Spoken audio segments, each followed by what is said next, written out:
Здравейте, приятели на традиционната стрелба с лък. Днес сме пак в планина Беласица. Виждате на тази красива зелена поляна. Зад хижа Беласица се намира тази поляна, понеже много хора ме питаха в предишния клип къде се намирало. Виждате каква красота е.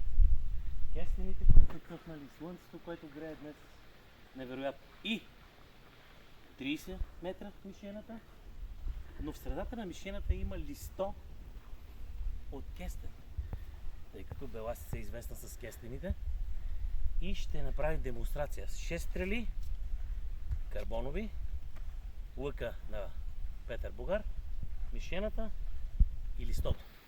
Колко ще оцелим в листото? Ние знаем, че ще има в мишената доста стрели, но в листото е по-важно да има. Една да има, е важното да има. За 30 метра и започваме стрелбата.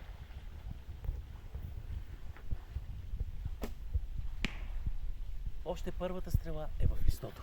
Може да ви демонстрираме как се работи с този лък. Какво нещо е да усетиш стрелата, лъка и мишената. Да сте едно цяло. За да се направи това нещо, изисква много тренировки. Това нещо се постига само с тренировки. Тренировка, тренировка, тренировка.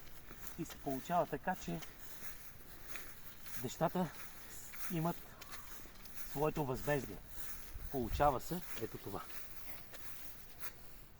Листото и стрелата.